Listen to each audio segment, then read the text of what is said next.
بسم اللہ الرحمن الرحیم۔ سبق چہارم، دلالت وضع اور دلالت کی قسمیں۔ دلالت کہتے ہیں کسی شے کا اس طرح ہونا کہ اس کے جاننے سے دوسری شے کا علم حاصل ہو جائے۔ جس شے سے علم حاصل ہوتا ہے اس کو دال، اور جس شے کا علم حاصل ہوتا ہے اسے مدلول کہتے ہیں۔ جیسے دھوئیں کی دلالت آگ پر۔ اب دھوئیں سے آگ کا علم حاصل ہوتا ہے، جہاں دھواں ہو تو پتہ چل جاتا ہے کہ آگ ہے، تو دھواں دال ہوا اور آگ مدلول ہوئی۔ دال کہتے ہیں کسی شے کا اس طرح ہونا کہ اس کے جاننے سے دوسری شے کا علم حاصل ہو جائے۔ پہلی شے کو دال اور دوسری شے جس کا علم حاصل ہوتا ہے اس کو مدلول کہتے ہیں۔ جیسے دھوئیں کی دلالت آگ پر، دھواں دال ہے اور آگ مدلول ہے۔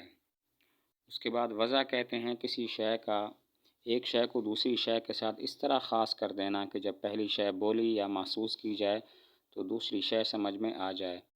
جیسا کہ چاقو، اس کو دستہ اور پھل کے لیے وضع کیا گیا۔ دستہ یعنی ہاتھ سے پکڑنے والی جگہ، اور پھل جو اس کی دھار ہوتی ہے۔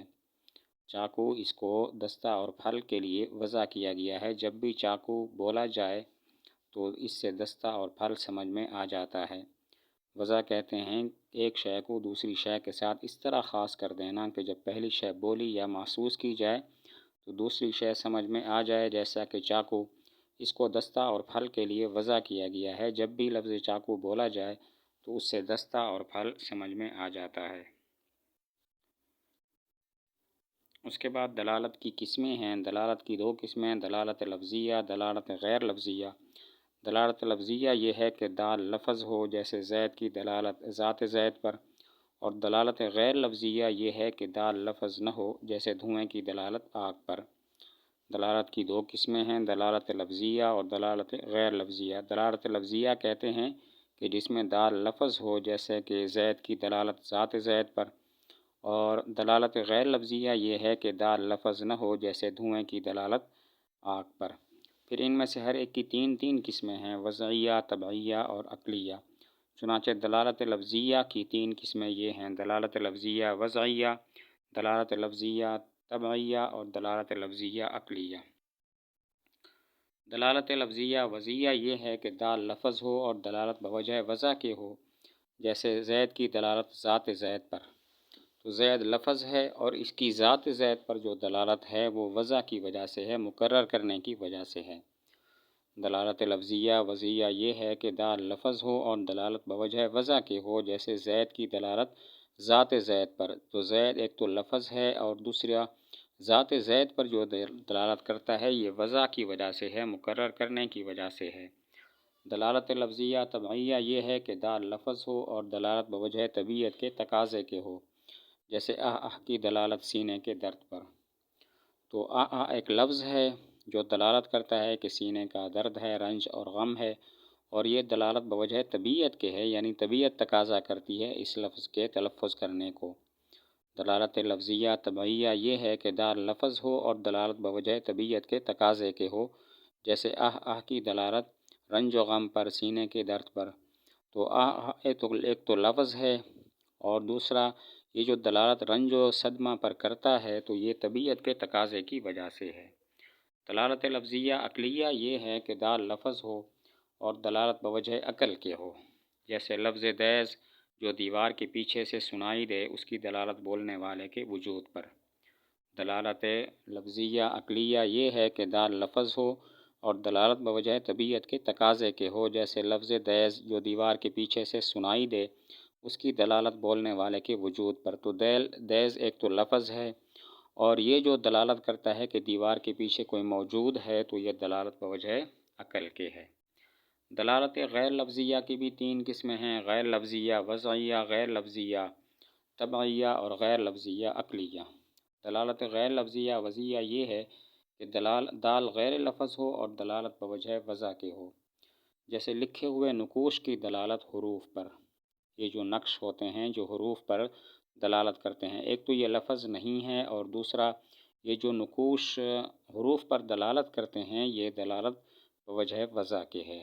دلالت غیر لفظیہ وضعیہ یہ ہے کہ دال غیر لفظ ہو اور دلالت بوجہ وضع کے ہو، جیسے لکھے ہوئے نقوش کی دلالت حروف پر۔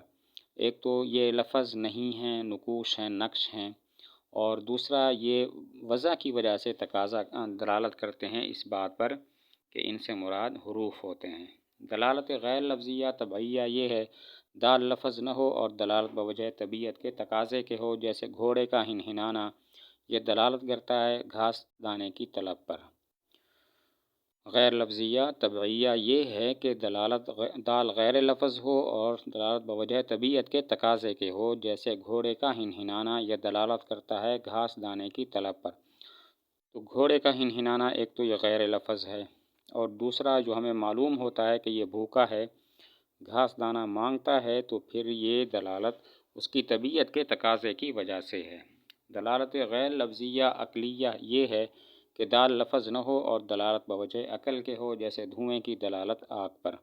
اب دھواں لفظ نہیں ہے، لیکن یہ جو آگ پر دلالت کرتا ہے یہ عقل کی وجہ سے ہے۔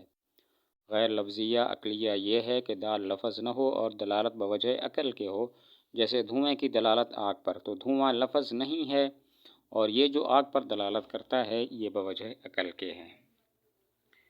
اب سوالات ہیں، دلالت کی تعریف کرو۔ دلالت کہتے ہیں کسی شے کا اس طرح ہونا کہ اس کے جاننے سے دوسری شے کا علم حاصل ہو جائے۔ وضع کی تعریف کرو، ایک شے کو دوسری شے کے ساتھ اس طرح خاص کر دینا کہ جب پہلی شے بولی یا محسوس کی جائے تو دوسری شے سمجھ میں آ جائے۔ دلالت لفظیہ اور غیر لفظیہ کی تعریف اور ان دونوں کی قسمیں بتاؤ۔ دلالت لفظیہ جس میں دال لفظ ہو اور غیر لفظیہ جس میں دال لفظ نہ ہو، اور ان کی قسمیں، ان میں سے ہر ایک کی قسمیں ہیں تین: عقلیہ، پہلے وضعیہ، طبعیہ اور پھر عقلیہ۔ امثلہ ذیل میں غور کر کے بتاؤ کون سی دلالت ہے، اور یہ بھی بتاؤ دال کون ہے، مدلول کون ہے۔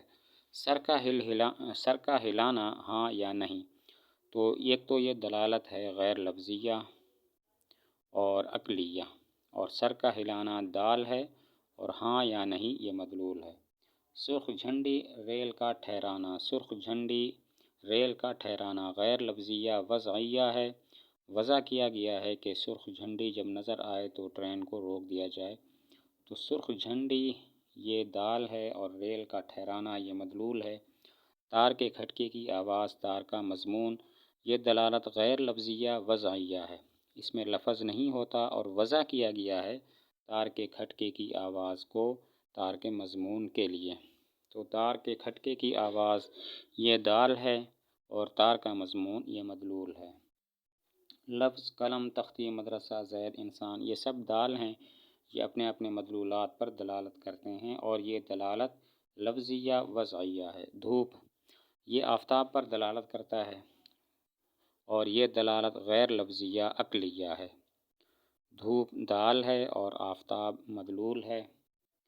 آہ، اوہ، اوہ، یہ دلالت لفظیہ طبعیہ ہے۔ تو آہ وغیرہ یہ لفظ ہیں اور ان کا جو مدلول ہے وہ سینے کا درد یا رنج اور صدمہ ہے، تو دلالت لفظیہ طبعیہ ہوئی۔